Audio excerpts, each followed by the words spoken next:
Yano kay, inaado ba kita ga? Hi guys! Again, this is me, ang inyong simpleng buhay. Naku, shoutout daw. Shoutout sa'yo, kuya. Alam ko naman kung ano. Kaya pala gusto kaming habulin. Nagmamadali yung pala magpapa-shoutout laang. Ba't alam niyo nagdi-video kami? Dahil siguro sa camera. And dito sa place na to, siguro familiar kayo. Alam niyo na. Hello din sa inyo mga kuya, ate. Ay, kuya lang pala. Pati sila napansin na naman kami. Maraming salamat po sa mga pumapansin sa amin, sa daan. Kahit na wala kaming hinuhulog ng mga candy. Next time, maghuhulog kami ng mga candy. Back to topic tayo. So, alam niyo na kung saan to.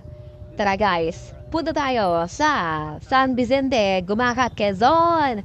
Ang boundary ng Lopez and Gumaca.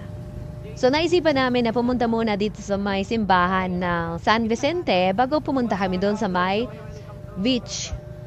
So, tara. Taklasin natin kung ano meron dito. Hello sa'yo, kuya. Sino inaabangan mo dyan? Nag-aabang siguro ng mga nagtitinda ng isda. Mukha kami nagtitinda ng isda kasi. Hello sa'yo, nanay. Tatay pala, sorry. Hello sa inyo mga tutoy. Saan napunta? Si nanay naman na nakapayong. Hello sa'yo. Pasensya na, wala kaming candy. Ibutin nyo kami bilang kapitan ng inyong barangay. Char. Congratulations nga pala sa mga nanalong barangay dyan, ang mga SK dyan. Wag naman sana iPhone agad ang asikasuhin. Joke lang. Pero malaking responsibilidad ang magkameron ng title o posisyon sa gobyerno.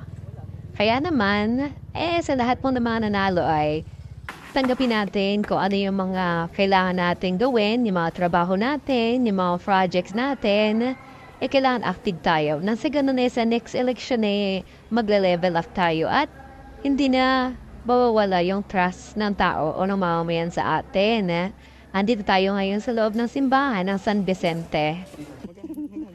Pagkalabas ko mayroong nagbebenta ng mga kwintas at mga, hindi ko alam paano to. Mga medalyon, anting-anting, mga pampaswerte, lucky charm. Andito na yata kay ate lahat.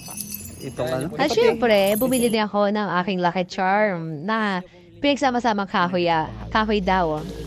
Tinuro sa akin ni ate kung saan meron pwede mag-wish. At doon, pumunta kami dito at nag-wish naman kami. At nag-wish naman ako ng mga gusto kong i-wish. And then, sana mangyari at matupad. Suot-suot ko na yung binili kong lucky charm. Para may remembers naman ako dito sa San Vicente. And ito na nga, stop muna kami dito. Hello sa inyo mga chikiting. Alam niyo bakit kami na-stop dito? Kasi na-flat ang aming gulong. Ayan, palit kami na interior kay Manong. Buti nila may malapit. So, ayun, tuloy-tuloy na tayo. Papunta naman tayo sa may looban na ang dulo nito ay beach. Hello sa mga taga dito. Shout out po sa inyo. May pogi. Ano kayang pangalan niya? Ayan. Sa mga taga dito po, kamusta po kayo? Shout out po sa inyo lahat. And then, tuloy-tuloy tayo hanggang sa napatak na sa haber ako ang ulan. Kaya naman, nakakita kami dito ng medyo masisiluman namin. Kasi hindi na kaya, lumalakas ang ulan. Ito nga pala yung school. Hindi ko alam kung high school to ng San Vicente or basta school siya ng San Vicente. And then sabi ko, magpahinga muna kami. At nakakita kami ng medyo may bubong. At napansin ko si ate gumagawa ng pawid. Tinanong ko siya magkanong pawid nila. Ang sabi niya sa akin, hindi ko lang alam kung yun yung pagkakaintindi ko. Piso lang po yan, piso. So, ang value niyan sa dollar ay 0.0, mga something ganun. Piso lang kasi, mura, diba? Pwede na yung pang-display, pang-bubong. And then, tuloy-tuloy tayo. Wala na yung ulan. Dire-diretso tayo dahil gusto nga ng mga kasama ko pumunta doon sa mga beach o doon sa mga floating cottage ba yun? Doon sa may mga haddan. Dati kasi one time, may nagkwento sa akin, maganda raw dito mag-vlog at i-feature ko daw. Ang ending, wala po. Sinara na po nila at sinira yung kanilang mga cottage na beach o paliguan.